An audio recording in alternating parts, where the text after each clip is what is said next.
warahmatullahi wabarakatuh. Kami dari kelompok 8 beranggotakan saya Billy Nuraini dengan NPM 20-2017, Totio Saputra dengan NPM 20-2025, dan Arfian Nur AJR dengan NPM 20-2027. Pengertian, tujuan, karakteristik, dan ruang lingkup syariat. Yang pertama, pengertian.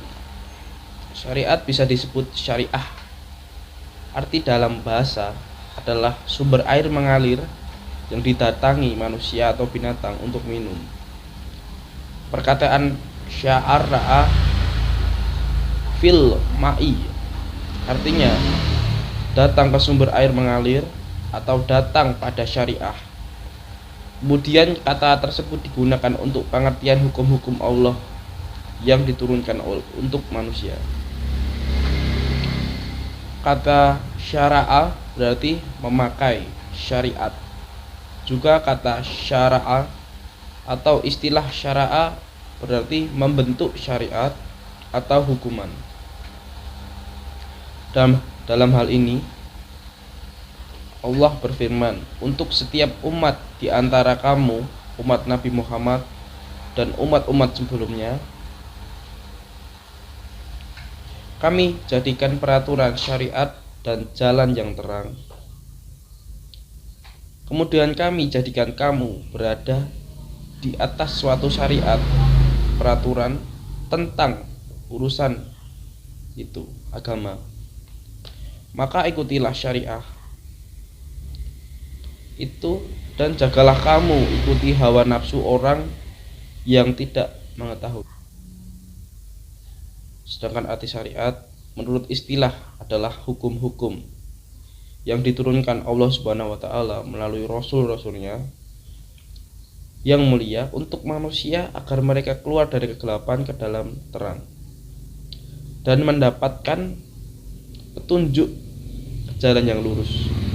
Jika ditambah kata Islam di belakangnya menjadi syariat Islam, berarti bahwa syariat Islam adalah hukum-hukum atau peraturan-peraturan yang diturunkan Allah Subhanahu wa taala baik berupa Al-Qur'an maupun sunnah Nabi yang berwujud perkataan, perbuatan, ketetapan atau penegasan. Yang kedua adalah tujuan.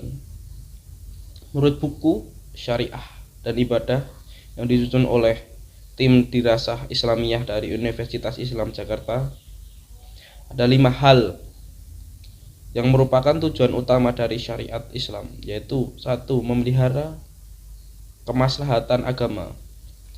Agama Islam harus dibela dari ancaman orang-orang yang tidak bertanggung jawab yang hendak merusak akidah, ibadah, dan akhlak umat. Ajaran Islam memberikan kebebasan untuk memilih agama. Seperti ayat Al-Quran berikut, tidak ada paksaan untuk memasuki agama Islam. Surat Al-Baqarah. Dengan adanya syariat Islam, maka dosa syirik maupun murtad akan ditumpas.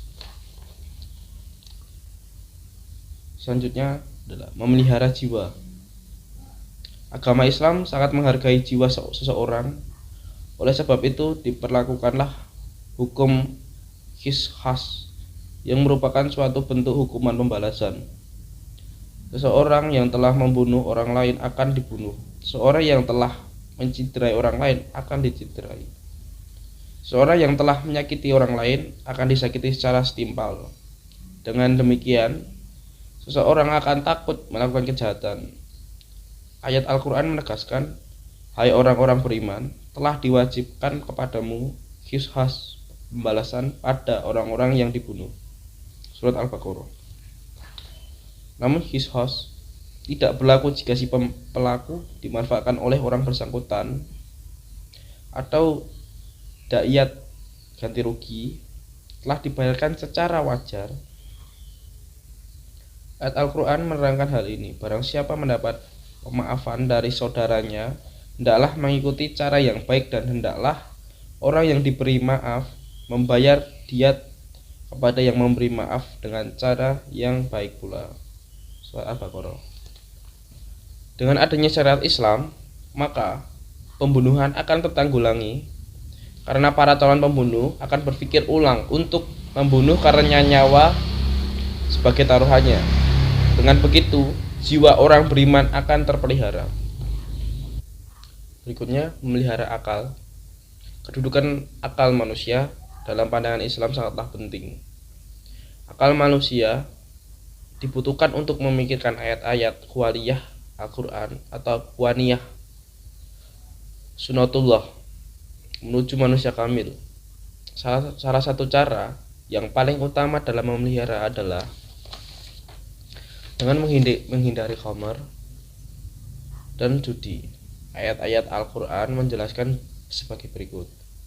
Mereka bertanya kepadamu, wahai Muhammad, mengenai khamar dan judi. Katakanlah, pada keduanya itu terdapat dosa besar dan beberapa manfaat bagi manusia.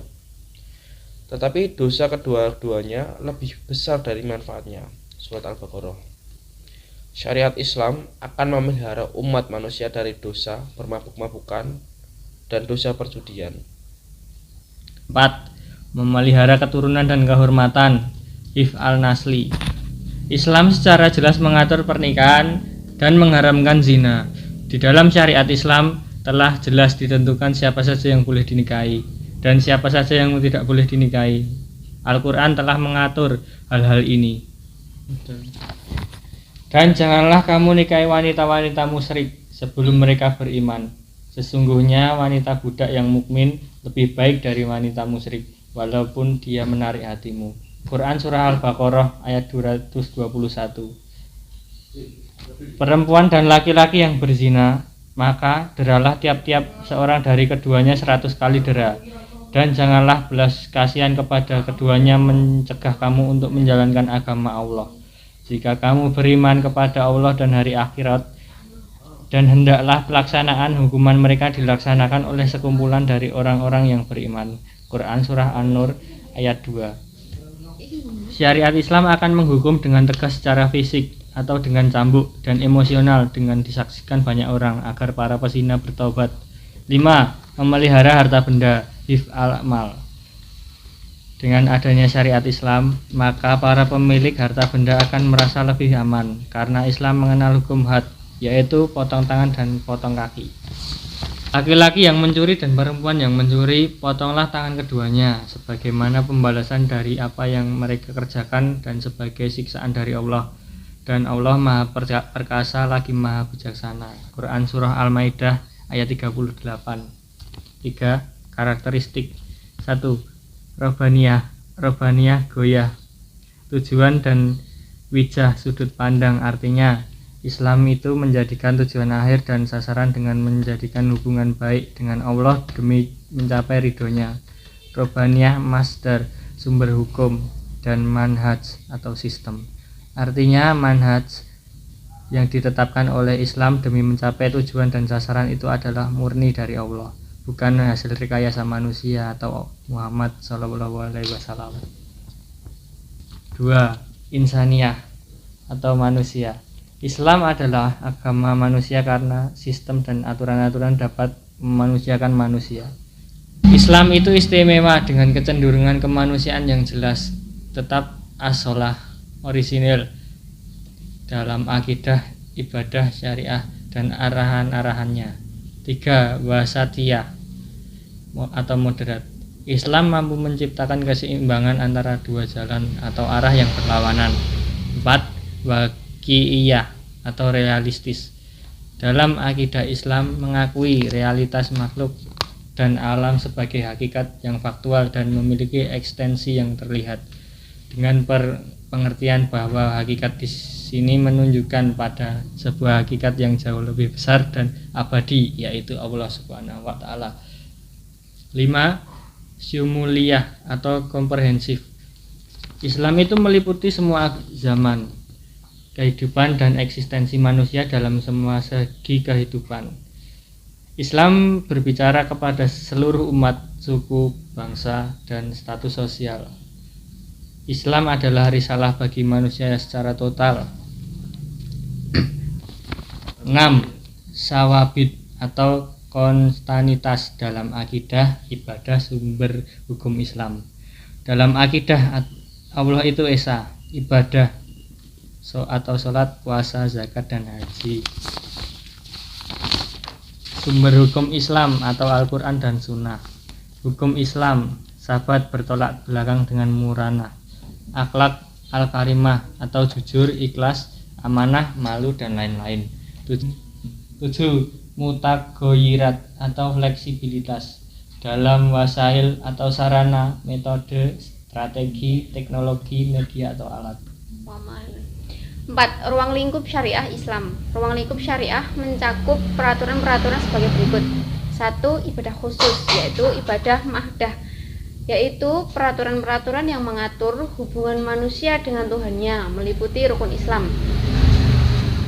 2. Ibadah umum, muamalah dalam arti luas, yaitu peraturan-peraturan yang mengatur hubungan manusia dengan sesamanya dan hubungan manusia dengan alam lainnya.